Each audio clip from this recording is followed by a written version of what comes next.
Friends, तो आप सभी का स्वागत है। तो आज हम बात करेंगे आपके 30 महत्वपूर्ण क्वेश्चन जीके जीएस का। ठीक है भाई साहब, ये राज्य में पूछे जाने वाले सबसे महत्वपूर्ण क्वेश्चन दिया है। ठीक है, तो दिया है आपका कि मई 2024 में दुनिया का 6G डिवाइस किस देश ने लॉन्च किया था। तो सभी को पता है भाई साहब, आजकल टेक्नोलॉजी में सबसे ज्यादा आगे चल कौन सा रहा है भाई साहब? चल रहा है वो आपका जापान। कौन चल रहा है? जापान। तो जापान इसका राइट आंसर हो जाएगा। अब जो 6G है, हम लोगों के यहाँ तो चेक क्या चल रहा है भाई साहब? 5G चल रहा है, लेकिन जापान में क्या चल रहा है? 6G चल रहा है। इसका मतलब कि इसकी स्पीड काफी ज्यादा होगी। और कितने गुना? तो ध्यान रखिएगा, ये 20 गुना जो है इसकी स्पीड क्या होने वाली है भाई साहब? ज्यादा होने वाली है। और ये जो है प्रति सेकंड के हिसाब से एमबी जो देने वाला है ना, वो आपका 100 गीगाबाइट। कितना भाई साहब? 100 गीगाबाइट के हिसाब से जो इसकी स्पीड होने वाली है, ये बात ध्यान रखिएगा। ठीक है, तो भाई साहब जापान इसे भी टेक्नोलॉजी में सबसे आगे है। अगला है कि 25 जून से 27 जून 2024 के बीच भारत में 64वीं अंतर्राष्ट्रीय चीनी संगठन परिषद की बैठक कहाँ हुई थी? तो ये तो सभी को पता होगा भाई साहब। ज्यादातर इसका आंसर जो होता है वो किधर होता है? नई दिल्ली में ही होता है, यानी कि ऑप्शन नंबर ए इसका राइट हो जाएगा। बाकी व्याख्या करने की कोई जो है उतना जरूरत यहाँ पे नहीं है। ठीक है, जहाँ पे व्याख्या की जरूरत होगी भाई साहब, खुद हम जो व्याख्या आपका कर देंगे। ठीक है, अगला है कि भीमबेटका की गुफाओं की खोज कब हुई थी? ये तो सभी को पता है कि भीमबेटका की गुफा जो है वो मध्य प्रदेश में है। पता है ना मेरे भाई? मध्य प्रदेश का एक जिला आता है जिसका नाम है कौन सा? रायसेन जिला है। और रायसेन जिला में जो है ये भीमबेटका की गुफाएं है। पर भाई साहब ये नहीं पता है कि ये कब जो है इसको खोजा गया था। तो मेरे भाई ध्यान रखिएगा, ऑप्शन नंबर बी, यानी कि 57 से 58 में जो है भीमबेटका को क्या किया गया था? इसको खोजा गया था। ठीक है ना, ध्यान रखिएगा। ये गुफाएं चारों तरफ से विंध्य पर्वतमालाओं से क्या हुई है? ये भाई साहब घिरी हुई है। ठीक है ना। और इसकी खोज की बात करें तो विष्णुधर कावड़कर द्वारा खोजा गया था 1957 से 58 में। ठीक है, और ये भी ध्यान रखिएगा, इस भीमबेटका को जो है 2003 में यूनेस्को के विश्व धरोहर स्थल में भी घोषित किया गया है। ठीक है ना, ये बात भी आपको ध्यान रखना है। अगला देखें, अगला है, और अगला है आपका कि नीचे दिए गए शासकों का कालानुक्रम क्या होगा? तो सबसे पहले कौन आया था? तो आप सभी को पता होगा कि मोहम्मद गजनवी आया था। आज सबसे पहले मोहम्मद गजनवी आया था कब? तो ये आया था आपका 998 से लेकर, ठीक है, ये था आपके 1030 तक था। कितना तक था? 1030 तक था।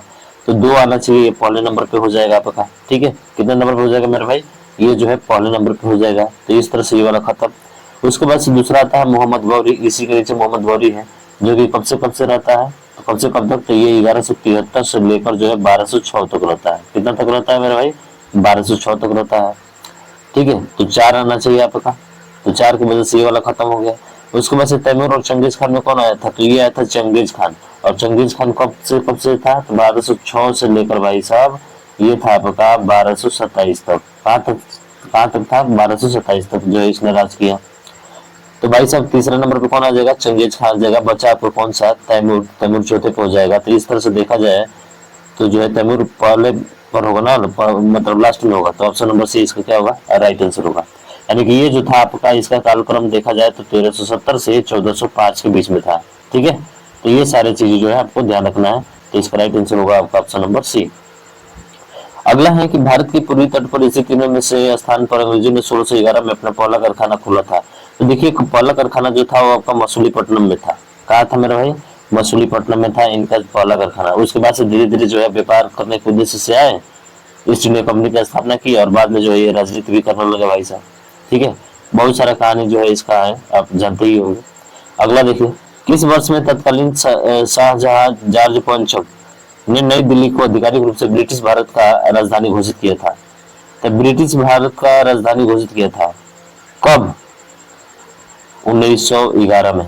और 1912 में जो है, ठीक है, 1911 के कोलकाता अधिवेशन में जो है, 1912 की बात करें तो 1912 में जो है आपको पता है कि 1911 तक से पहले जो है कोलकाता राजधानी हुआ करती थी। और 1912 में क्या हो गया? तो 1912 में आपका जो है नई दिल्ली इसकी क्या कर दी गई थी? राजधानी बनाई दी गई थी। ठीक है, तो ये बात आपको ध्यान रखना है कि 1911 में जो ये जॉर्ज पंचम था, ये कहाँ कराने वाला था? तो ये सर ब्रिटेन का था आपका। ठीक है ना, पहले इसकी राजधानी कलकत्ता हुई थी, बाद में यह घोषणा हुआ और 1912 में इसकी राजधानी कहाँ कर दी गई? भारत की नई दिल्ली घोषित कर दी गई थी। ठीक है ना। और उस समय जो वायसराय था, पूछा जाए कि उस समय वायसराय कौन था मेरे भाई? तो ध्यान रखिएगा, ये भी क्वेश्चन महत्वपूर्ण बन सकता है कि उस समय वायसराय कौन था। तो उस समय वायसराय था लॉर्ड हार्डिंग द्वितीय। ध्यान रखिएगा, लॉर्ड हार्डिंग द्वितीय जो था उस समय वायसराय था आपका, जब भारत की राजधानी जो है नई दिल्ली स्थानांतरित की गई थी। ठीक है, उसके बाद से अगला प्रश्न है कि संविधान सभा ने किस दिन भारत के राष्ट्रीय ध्वज को अपनाया? तो सभी को पता है 22 जुलाई 1947 को राष्ट्रीय ध्वज मुख्य किया है, अपनाया है। और एक और डेट में आपको बता दूं कि 26 जनवरी 1950 को जो है 26 जनवरी 1950 को जो है हमारा संविधान बनकर क्या हो गया, तैयार तैयार नहीं बल्कि लागू हो गया था। 26 जनवरी 1950 को हमारा संविधान क्या हुआ था, लागू हुआ था। ठीक है, 26 जनवरी 1950 को जो हमारा संविधान क्या हुआ था मेरे भाई, लागू हुआ था। ये भी डेट आप याद रखिएगा। ठीक है, हालांकि सभी को याद होगा भाई। 26 नवंबर 1949 को तो जो है बनकर तैयार हो गया था। 26 नवंबर 1949 को ये बनकर क्या हुआ था, तैयार हुआ था। और लागू आपके 26 जनवरी 1950 से हुआ था, क्योंकि उसी दिन डॉक्टर राजेंद्र प्रसाद क्या कहते हैं, शपथ लिए थे राष्ट्रपति पद का। ठीक है, अगला है कि भारतीय संविधान के किस राज्य नीति निर्देशक तत्व के सिद्धांत लिया गया है? तो सभी को पता है नीति निर्देशक तत्व जो लिया गया है वो आयरलैंड के संविधान से लिया गया है। और आयरलैंड के संविधान से और मैं बात करूं तो राज्यसभा में जो सदस्यों का मनोनयन है ना, राज्यसभा में सदस्यों का मनोनयन कितने का होता है भाई साहब, 12 का होता है। राष्ट्रपति के द्वारा 12 सदस्यों को मनोनीत किया जाता है। ठीक है, तो ये ध्यान रखेंगे। उसके बाद से बात करें हम लोग कनाडा के बारे में, तो मेरे भाई कनाडा जो है यहाँ से अर्ध संघात्मक व्यवस्था ली गई है और राज्यपाल की नियुक्ति जो है ये कनाडा से ली गई है। फ्रांस से 4 शब्द लिए गए हैं। तो सबसे पहले बात करें हम लोग स्वतंत्रता, समानता, बंधुता, और उसके बाद से आपके गणराज्य पूछा जाए तो कहाँ से, फ्रांस लिया गया है। अमेरिका की बात करें तो फंडामेंटल राइट्स यानी कि जो मौलिक अधिकार है, ठीक है ना, फंडामेंटल राइट्स जो मौलिक अधिकार है वो कहाँ से लिया गया है, सर अमेरिका से लिया गया है। और भी मैं बात करूँ तो उपराष्ट्रपति का जो पद है, न्यायिक पुनरावलोकन है, ये कहाँ से लिया गया है, ये अमेरिका के संविधान से लिया गया है। ठीक है, तो इस बात को ध्यान रखना है। अगला है कि सौरमंडल का हीलियोसेंट्रिक मॉडल सर्वप्रथम किसके द्वारा प्रस्तुत किया गया था? तो हीलियोसेंट्रिक मॉडल का मतलब है कि सबसे पहले बताया किसने था, तो ये बताया था कोपरनिकस ने। और कोपरनिकस से बताया था ना कि सूर्य केंद्रीय सिद्धांत, यानी कि इन्होंने बताया था कि सूर्य ही पृथ्वी का क्या है, सौरमंडल का केंद्र है और बाकी सारे ग्रह या उपग्रह इसके चारों तरफ क्या करते हैं मेरे भाई, चक्कर लगाते रहते हैं। ठीक है, किसने बताया था, निकोलस कोपरनिकस ने बताया था। तो ऑप्शन नंबर डी इसका राइट आंसर होगा। अगले की बात करें तो बेरिंग जल भूमध्य किसको जोड़ता है? ये पूछा है कि बेरिंग जल भूमध्य जो होता है किसको जोड़ता है? तो मेरे भाई ध्यान रखिएगा, ये जोड़ता है अभी किसको, ये जोड़ता है अंटार्कटिक महासागर और प्रशांत महासागर को। हम बात करें हिंद महासागर और जावा सागर, किसके बारे में भाई साहब, हिंद महासागर और जावा सागर। तो ये कौन जोड़ता है? तो ये है आपका सुंडा जल भूमध्य। कौन है भाई? तो ये है सुंडा जल भूमध्य, जो क्या करता है, हिंद महासागर और जावा सागर को जोड़ता है। फिर बात करें हम लोग कि जो है भूमध्य सागर और अटलांटिक सागर, तो मेरे भाई भूमध्य सागर और अटलांटिक सागर को जोड़ने वाला जो आपका जल भूमध्य है ना, वो है आपका जिब्राल्टर। कौन है भाई? जिब्राल्टर। ध्यान रखिएगा, बहुत पूछा जाता है ये भी। ठीक है, जिब्राल्टर हो जाएगा। फिर अटलांटिक महासागर और हडसन की खाड़ी की बात करें तो भाई साहब इसमें यही नाम आ रहा है, जो कौन है, हडसन है। तो इसका हडसन ही राइट आंसर हो जाएगा। ये होगा आपका जल भूमध्य। ठीक है, जो इन दोनों को क्या करता है, आपस में जोड़ता है। ठीक, उसके बाद से अगला है कि निम्नलिखित में से उन राज्यों की पहचान कीजिए जो पूर्व मानसूनी बौछार काल बैसाखी से संबंधित है। तो वो है आपका पश्चिम बंगाल और असम। हालांकि केरल में देखा जाए, ठीक है, अगर बात करें हम लोग केरल की, तो केरल में इसे क्या कहा जाता है, तो केरल में इसे बैसाखी को जो है ना काफी सावर कहा जाता है। क्या कहा जाता है मेरे भाई? केरल में इसको काफी सावर कहा जाता है। ध्यान रखिएगा, केरल में इसको काफी सावर कहा जाता है। किसको? सर इस बैसाखी को। ठीक है ना, काल बैसाखी को। चलिए अगला देखते हैं। अगला है कि आर्थिक नियोजन को निम्नलिखित में से किस सूची में रखा गया है? तो देखिए आर्थिक नियोजन जो रखा गया है ना, वो समवर्ती सूची में रखा गया है। किसमें रखा गया है मेरे भाई? वो रखा गया है आपके समवर्ती सूची में। ये समवर्ती सूची का विषय है। ठीक है, और इसके जो है बात करें कि जो है इसके जनक कौन है, तो ये ध्यान रखिएगा, विश्वेश्वरैया को। ठीक है ना, यानी एम विश्वेश्वरैया जो है आर्थिक नियोजन के क्या है, जनक है। ये भी ध्यान रखना है। ठीक, उसके बाद से भारत में ब्रिटिश साम्राज्य का प्रत्यक्ष शासन के अधीन किया गया था। प्रत्यक्ष शासन के अधीन किया गया था ब्रिटिश। तो सभी को पता है 1858 का। और इसी 1858 में क्या हुआ था, अरे भारत का जो शासन अधिनियम जिसको कहा जाता है, ईस्ट इंडिया कंपनी को समाप्त कर दिया गया। अब भारत का गवर्नर जनरल यहाँ पे क्या कर दिया गया, वायसराय कर दिया गया, भारत को वायसराय कर दिया गया। और किसको बनाया गया था, तो यहाँ पे बनाया गया था आपकी कैनिंग को। किसको बनाया था मेरे भाई? भारत का वायसराय। ध्यान रखिएगा, प्रथम वायसराय जो है कैनिंग को बनाया गया था 1858 में, क्योंकि भारत के गवर्नर जनरल को भारत को वायसराय कर दिया गया यहाँ पे। ठीक है, अगला देखें। प्रसिद्ध संगाई महोत्सव पूर्वोत्तर भारत के किस राज्य में आयोजित किया जाने वाला एक वार्षिक महोत्सव है? प्रसिद्ध संगाई महोत्सव काफी चर्चा में है भाई साहब। ठीक है, तो वो है आपका कहाँ का, मणिपुर का है। कहाँ का मेरे भाई? मणिपुर का है, क्योंकि ये 21 से 31 नवंबर तक जो है प्रत्येक वर्ष मणिपुर में जो है संगाई महोत्सव का आयोजन किया जाता है। और इस महोत्सव का नाम जो है ना, मणिपुर में पाए जाने वाले संगाई हिरण के नाम पर रखा गया है। संगाई मणिपुर का राजकीय पशु है, ध्यान रखिएगा। राजकीय पशु अगर पूछा जाए तो कौन सा है आपका, संगाई है। ठीक है, अगला देखें। अगला कि भारतीय शास्त्रीय गायक पंडित जसराज इनमें से किस घराने से संबंधित है, तो ध्यान रखिएगा वो घराना है आपका मेवाती घराना। कौन सा मेरे भाई, मेवाती घराने से संबंधित है। ठीक है, इनको ध्यान रखिएगा। बाकी और भी हो सकते हैं प्रसिद्ध कलाकार है इसमें, जिसमें मोतीराम, मणिराम, संजीव, अभयंकर। ठीक है, ये सब जो है इसी से संबंधित है। पुस्तक to the brink and the bank Indian 1991 story के लेखक कौन है भाई साहब? ठीक है, जयराम रमेश, एपीजे अब्दुल कलाम, सलाम रुश्दी या नटवर सिंह। तो ये है आपके जयराम रमेश। एपीजे अब्दुल कलाम की रचना का नाम बताइए भाई साहब, बहुत ही प्रसिद्ध एपीजे अब्दुल कलाम के बारे में बता सकते हैं आप? Wings fire of the India, अरे विंग्स फायर ऑफ द अभी इंडिया हो जाएगा। ठीक है ना भाई, चलिए अगला देखते हैं। और अगला ये रहा, निम्नलिखित में से कौन सी पुस्तक अमर्त्य सेन द्वारा लिखित नहीं है? तो ये ध्यान रखिए, पॉवर्टी ऑफ इंडिया ये अमर्त्य सेन द्वारा नहीं लिखी गई है, ये लिखी गई है आपके दादा भाई नौरोजी के द्वारा। ध्यान रखिएगा, दादा भाई नौरोजी के द्वारा जो है ये आपका लिखा गया है। बाकी जो है ये सारे ए सी और सॉरी ए बी और डी ये जो है किसके द्वारा लिखे गए हैं? ये जो है अमर्त्य सेन के द्वारा लिखे गए। पॉवर्टी एंड फेमिन्स ध्यान रखिएगा इसको। ठीक है, ये कभी पूछा जाता है। अगला देखिए, अगला जो है इसको बताएं, इसका राइट आंसर क्या होगा? साहित्य में राष्ट्रीय महिला दिवस सभी को पता है भाई साहब, 8 मार्च को मनाया जाता है, सबको पता है भाई साहब। साहित्य में भारत देश के एकमात्र नोबेल पुरस्कार विजेता कौन है? तो साहित्य के क्षेत्र में पूछा है, हालांकि सभी तो विजेता है भाई साहब, सभी विजेता है। ठीक है ना, यहाँ पे जितने भी देख रहे हैं, रविन्द्रनाथ टैगोर, अमर्त्य सेन, सीवी रमन, कैलाश सत्यार्थी, सभी विजेता है। और सभी के बारे में हम बात करेंगे बहुत अच्छे तरीके से। देखिए मैं बात करूं भाई साहब, साहित्य के क्षेत्र में एकमात्र नोबेल पुरस्कार विजेता थे आपके कौन से? रविंद्रनाथ टैगोर, ये तो हो गया। ठीक है, अब बात करें हम लोग किसके बारे में? अमर्त्य सेन को। हाँ, ये भी ध्यान रखिएगा, रविंद्रनाथ टैगोर को कब दिया गया था? तो 1913 में दिया गया था। कब दिया गया था मेरे भाई? 1913 में दिया गया था। अमर्त्य सेन की बात करें तो अमर्त्य सेन को जो है 1998 जो है 1998 में इनको नोबेल पुरस्कार दिया गया था। पर किसके लिए? तो इनको दिया गया था आपके अर्थशास्त्र के लिए। किसके लिए मेरे भाई? अर्थशास्त्र के लिए, ध्यान रखना, किसके लिए? अर्थशास्त्र के लिए। बात करूं सीवी रमन को तो प्रकाश प्रभाव के लिए दिया गया था, यानी कि भौतिकी के क्षेत्र में इनको दिया गया था प्रकीर्णन सिद्धांत के लिए। ठीक है ना, प्रकाश का प्रकीर्णन समझते हैं ना, जैसे प्रकाश का प्रकीर्णन समझ रहा है, जैसे आकाश का रंग कैसे दिखाई देता है? नीला दिखाई देता है, किसके कारण? प्रकीर्णन के कारण, समझ रहा है ना। तो ये ध्यान रखिएगा, इसके लिए इनको भौतिकी का नोबेल पुरस्कार सीवी रमन को दिया गया था। कैलाश सत्यार्थी की बात करें, हाँ इनके दिया गया था सीवी रमन को। कब दिया गया था? तो ध्यान रखिएगा, इनको दिया गया था 1930 में, क्योंकि ये डेट भी आपसे पूछा जा सकता है। ठीक है, कैलाश सत्यार्थी की बात करें तो इनको जो है शांति के क्षेत्र में दिया गया था। किसके क्षेत्र में दिया गया था मेरे भाई? इनको शांति के क्षेत्र में दिया गया था। और कब दिया गया था? तो ये ध्यान रखिए 2014 में दिया गया था। कितने में दिया गया था? 2014 में दिया गया था। तो बताइए, इतनी सारी जानकारी आपको अच्छे समझ में आई क्या? अरे भाई चलिए अगला देखते हैं। और अगला प्रश्न आपके सामने ये रहा, करें कि संयुक्त राष्ट्र यूएन का मुख्यालय कहाँ स्थित है? तो जो संयुक्त राष्ट्र यूएन का मुख्यालय है मेरे भाई, ये कहाँ है? तो ये है आपके न्यूयॉर्क सिटी, यानी कि ऑप्शन नंबर सी इसका राइट हो जाएगा। बात करेंगे हम लोग वाशिंगटन डीसी।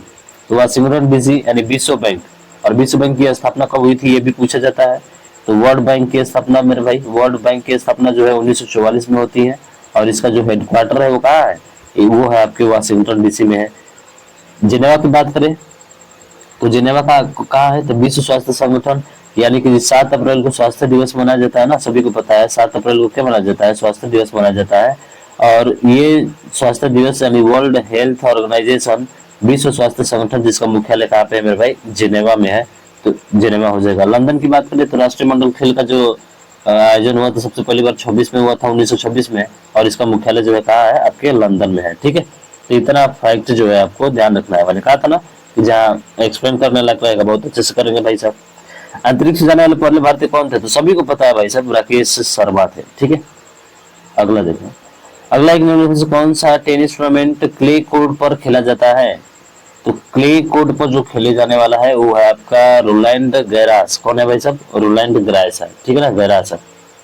चलिए अगला देखते हैं, और अगला आपका ये रहा। करें भारत के किस शहर को पिंक सिटी, अरे सभी को पता है सर, जयपुर को पिंक सिटी के नाम से जाना जाता है। अगर मैं बात करूं भाई साहब कानपुर के बारे में तो उत्तर भारत का मैनचेस्टर कहा जाता है। मैं बात करूं नागपुर का तो भाई साहब इस नागपुर को क्या कहा जाता है? अरे संतरों की नगरी कहा जाता है, संतरों की नगरी। उत्तर भारत का मैनचेस्टर उदयपुर, उदयपुर को क्या कहा जाता है? कुछ नहीं सर, उदयपुर की जगह आप ध्यान रखिएगा जमशेदपुर। भारत का पिट्सबर्ग कहा जाता है। केरल की बात करें तो मसालों का बगीचा, आप थोड़ा याद लिखते जाइए इसको, ठीक है। मैं बात करूं कि पर्वतों की रानी मसूरी को कहा जाता है। पर्वतों की रानी किसे कहा जाता है? मसूरी को कहा जाता है, ध्यान रखिएगा, ठीक है। और धान की दलिया किसको कहा जाता है? सभी को पता है, छत्तीसगढ़ को कहा जाता है। धान की दलिया किसको कहा जाता है? छत्तीसगढ़ को कहा जाता है, ठीक है। तो ये सारे फैक्ट भी आपको याद होने चाहिए। एनसीएसएम संस्कृति मंत्रालय का अधीन एक स्वायत्त संस्था है, इसका पूर्ण रूप क्या होगा? The national council of science museum होता है, यानी कि ऑप्शन नंबर बी इसका क्या होगा मेरे भाई? राइट आंसर हो जाएगा, ठीक है।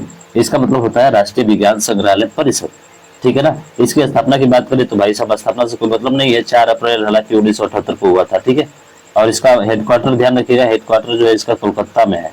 कहाँ है भाई साहब? कोलकाता में इसका हेडक्वार्टर है, ठीक है ना, ध्यान रखना है। चलिए अगला देखते हैं। प्रतिरोध का ऐसा मात्रक, सभी को पता है प्रतिरोध का ऐसा मात्रक भाई साहब क्या होता है? ओम होता है, सिंपल सा है, ठीक है। ओम का नियम जानते हैं ना, V समानुपाती क्या होता है? आई होता है, यानी कि किसी परिपथ में प्रवाहित होने वाली धारा जो होती है उन दो बिंदुओं के बीच के विभवांतर की क्या होती है? समानुपाती होती है, उसे ही ओम का नियम कहते हैं। अब 10 न्यूटन का बल किसी वस्तु पर कार्य कर रहा है, वस्तु बल की दिशा में 5 मीटर विस्थापित हो रहे हैं, तो ये जो है एस का मान है और ये जो है एफ का मान है, तो डब्ल्यू बराबर क्या होता है? एफ इंटू एस, यानी कि 10 गुणे 5 बराबर कितना आ जाएगा?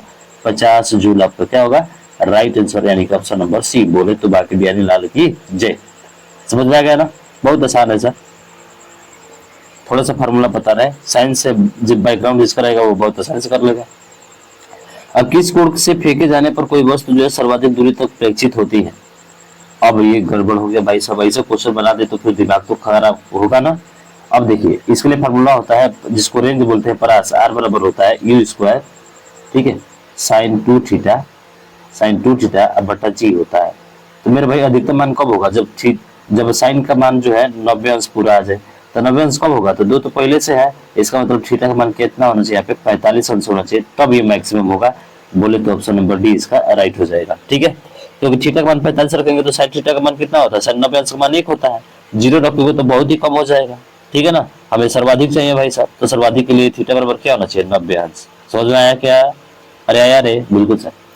वह स्थिति जिसमें आरबी का आकर्षण अत्यधिक दृढ़ होता है। अरे भाई साहब आरबी का आकर्षण का मतलब किसमें होता है? ठोस में तो होता है ना, क्योंकि इसके कण क्या होते हैं? काफी पास पास होते हैं। जिसके कण पास पास हो गए उसमें आकर्षण बल क्या होगा? अत्यधिक होगा, दृढ़ होगा। तो ऑप्शन नंबर ए इसका क्या होगा? राइट आंसर हो जाएगा, ठीक है भाई। समझ में आ रहा है ना? बहुत अच्छे तरीके से। पदार्थ के संदर्भ में निम्न से कौन सा कथन सही है? पदार्थ के कणों के बीच कोई आकर्षण बल नहीं होता। अरे भैया होता है, यही सही होगा, यानी गलत तो है। और वही पूछा है हमसे कि सही नहीं है, ये बात ध्यान रखिएगा। क्वेश्चन कई बार गलत पढ़ लेते हैं और फिर काम गड़बड़ हो जाता है भाई साहब। बाकी पदार्थ के कण द्रव और वायु में सतत स्थानांतरित होता है, बिल्कुल सही है। पदार्थ कणों से बना होता है, बिल्कुल। पदार्थ के कणों के बीच अंतर होता है, बिल्कुल होता है ना भाई साहब, बिल्कुल। चलिए अगला, निम्नलिखित में से कौन सा सामान्य तापमान पर द्रव अवस्था में पाया जाता है? अगर यदि धातु पूछता हमसे, अगर धातु पूछता तो धातु में आपका जो कमरे के ताप पर, किसके ताप पर? कमरे के ताप पर। तो कमरे के ताप पर धातु पूछता तो हमारा सर पारा होता है, जिसको बोलते हैं Hg, मरकरी बोलते हैं। लेकिन यहाँ पे जो आंसर होगा हमारा गैलियम होगा। सोना की बात करते हैं तो इसमें आघात वर्धकता का गुण सर्वाधिक पाया जाता है सोना में। चांदी की बात करते हैं तो ये जो होता है विद्युत का सबसे अच्छा चालक होता है, ध्यान रखना, पूछा जाता है विद्युत का सर्वाधिक सुचालक धातु कौन सी है? तो है आपकी चांदी भाई साहब। चांदी को सिल्वर या बोलते हैं, एजी से लिखते हैं, और सोना को आरम कहते हैं भाई साहब, इसको ए यू से लिखते हैं। खूब पूछा जाता है, ये ध्यान रखना है, ठीक है। बाकी जर्मेनियम को तो रहने दीजिए, जर्मेनियम जी, ठीक है ना। ये देखिए निम्नलिखित में कौन सा एक आयनिक यौगिक का गुण नहीं है? आयनिक यौगिक यानी पानी में घुलनशील और पेट्रोल में अघुलनशील, कम गलनांक और क्वथनांक नहीं, कम गलनांक और क्वथनांक नहीं होता, क्योंकि आयनिक यौगिक जो होता है जैसे कि आपका NaCl हो गया, सोडियम क्लोराइड हो गया, ठीक है ना, तो ये आयनिक यौगिक होते हैं, समझ रहे हैं ना। और इनका गलनांक हमेशा उच्च होता है भाई साहब, क्योंकि सोडियम धातु है और धातु का गलनांक उच्च होता है, कम नहीं होता है। तो बाकी जो है गलत पूछा है कि योगी का गुण नहीं है, तो यही नहीं है, यानी ऑप्शन नंबर बी इसका राइट हो जाएगा। फिर से एपिग्राफी का क्या अभिप्राय है? एपिग्राफी का क्या अभिप्राय है? एपिग्राफी मतलब, अरे एपिग्राफी मतलब होता है शिलालेखों का अध्ययन। बात करें हम लोग की सर कंकालों का अध्ययन क्या कहलाता है, अब बताइए भाई, ये कंकालों का अध्ययन क्या कहलाता है? तो मेरे भाई ध्यान रखिएगा, ऑस्टियोलॉजी कहलाता है। कंकालों का अध्ययन क्या कहलाता है? तो ध्यान रखना है, ऑस्टियोलॉजी कहलाता है। अरे कंकालों का अध्ययन क्या कहलाता है? ऑस्टियोलॉजी कहलाता है। मानचित्रों का अध्ययन क्या कहलाता है? तो ध्यान रखिएगा, मानचित्रों का जो अध्ययन होता है मेरे भाई उसको बोलते हैं कार्टोग्राफी। अरे क्या बोलते हैं? उसको बोलते हैं कार्टोग्राफी। मानचित्रों का अध्ययन कार्टोग्राफी कहलाता है। सिक्कों का अध्ययन क्या कहलाता है? तो सिक्कों का जो अध्ययन होता है मेरे भाई वो कहलाता है न्यूमिस्मैटिक। न्यूमिस्मैटिक, ध्यान रखना, लिख लेना भाई कहीं कॉपी पे, ठीक है, ताकि याद रहे। तो ये चीजें ध्यान रखेंगे, ठीक है। अगला देखिए, होमोसेपियंस शब्द किसके द्वारा दिया गया था? होमोसेपियंस मानव का जो है वैज्ञानिक नाम होमोसेपियंस होता है। ये सबसे पहले किसने दिया था, ये हमसे पूछा हुआ है। तो ये दिया था सी लिनियस ने दिया था। किसने दिया था मेरे भाई? सी लिनियस ने दिया था, ठीक है, ध्यान रखिएगा। बाकी कुछ जो है आप चाहे तो बता सकता हूँ आपको, जैसे कि मेढक का सभी को पता है वैज्ञानिक नाम राना टिगुना होता है। बिल्ली का पता है क्या? फेलिस काइटस होता है। बिल्ली का क्या होता है भाई साहब? फेलिस काइटस होता है। तो इस तो काइटस दिख रहा है, सीधा सीधा बोल देंगे। मानव का होमोसेपियंस, बिल्ली का फेलिस काइटस, मेढक का राना टिगुना। सरसों की बात करें, सरसों को बहुत लोगों को पता नहीं होगा भाई साहब, तो सरसों को होता है ब्रेसिका कॉम्पेस्ट्रिस, ध्यान रखना। उसके बाद से मैं बात करूँ अगर धान का, तो धान का क्या होता है? ओराइजा स्टाइवा, ठीक है। अगर गेहूं की बात करें तो ट्रिटिकम एस्टिवम होता है। आम की बात करें तो मैंगीफेरा इंडिया, सभी को पता है, ठीक है। तो इतना सारा चीजें आप नोट करते जाइएगा, मैं बोलूंगा भाई साहब, लिखना में थोड़ा सा दिक्कत होता है, ठीक है। शोषण पत्र में पक्षमार्ग यानी जिसको सीरिया कहा जाता है कि क्या भूमिका होती है? भाई साहब ये साफ सफाई करने का काम करती है बलगम को, यानी कि ऑप्शन नंबर बी इसका क्या होगा? पक्षमार्ग फेफड़ों और वायुपथ के नाक की ओर स्थित बलगम को क्या करती है? साफ करती है, ठीक। तो ये इसका राइट होगा। पक्सिनिया ग्रामिनिया कवक से होता है, तो क्या होता है? पक्सिनिया ग्रामिनिस कवक से क्या होता है? तो मेरे भाई इससे जो होता है वो क्या होता है? वो होता है आपके गेहूं में ब्लैक रस्ट। तो गेहूं में जो ब्लैक रस्ट होता है वो पक्सिनिया ग्रामिनस कवक से ही होता है, ठीक है। गन्ने का लाल सड़न रोग किससे होता है? तो कोलेट्रोटाइकम हल्टेकम, ठीक है, इसके द्वारा होता है। तो ये सब ज्यादा ध्यान में रखो। चलिए छोड़े, चलते हैं भाई साहब आगे। निम्नलिखित में से कौन सा पादप हार्मोन पौधे के तने के विकास में मदद करता है? तो देखिए वो है आपका जिब्रेलिन। कौन है मेरे भाई? वो है आपका जिब्रेलिन। ध्यान रखना, जिब्रेलिन एक प्रकार का पादप हार्मोन है और ये पौधे के तनों को क्या करता है? विकास, बीजों को अंकुरण एवं विकास में मदद करता है। इसकी खोज जो है 1926 में, ठीक है, कितने में? 1926 में कुरोसावा ने की थी। किसने की थी? कुरोसावा ने किया था, ध्यान रखना। इसकी खोज 1926 में कुरोसावा ने किया था। और जिब्रेलिन एक जटिल कार्बनिक यौगिक है भाई साहब। जिब्रेलिन हार्मोन्स का प्रयोग करके जो है ना बीज रहित फलों का उत्पादन भी किया जा सकता है, ध्यान रखना, ठीक है, इस चीज को। अगला देखो, अगला कि सीपीयू की गति को किस में मापा जाता है? तो भाई साहब सीपीयू की गति में हर्ट्ज में ही मापा जाता है, ध्यान रखिएगा, हमेशा हर्ट्ज में ही मापा जाएगा। तो हर्ट्ज तो ये वाला खत्म हो गया, सीधा ऑप्शन नंबर ए क्या होगा? राइट आंसर हो जाएगा। अगला है कि एक हाई लेवल सोर्स प्रोग्राम को पहले एक ऐसे रूप में रूपांतरित किया जाना चाहिए जिससे मशीन समझ सकती हो यह किस सॉफ्टवेयर का उपयोग करके किया जाता है। तो ये सॉफ्टवेयर कौन सा होता है? तो ये होता है आपका कंपाइलर। क्या होता है? कंपाइलर, यानी सी जो है राइट आंसर होगा। अगला बात करें संरचना दृष्टिकोण से, अब सभी पारिस्थितिक तंत्रों में जैविक और अजैविक घटक शामिल होते हैं। निम्नलिखित में से कौन सा पारिस्थितिक तंत्र का जैविक घटक? जैविक घटक मतलब जिसमें जीव होता है, वायुमंडल में नहीं होता है, कार्बनिक ऑक्साइड में नहीं होता है, तापमान में नहीं होता है। हरे पौधे भाई सब जीवित है ना, हाँ, ये पारिस्थितिक तंत्र में जैविक घटक के रूप में आ जाते हैं, यानी कि हरे पौधे। अजैविक घटक जो निर्जीव वस्तुएं होती है उसे अजैविक घटक कहा जाता है, ठीक। कौन सी पर्यावरण अनुकूल इको फ्रेंडली किया प्रक्रिया है? कौन सा है आपका बताना है इसमें? तो भाई साहब वो है कौन सा?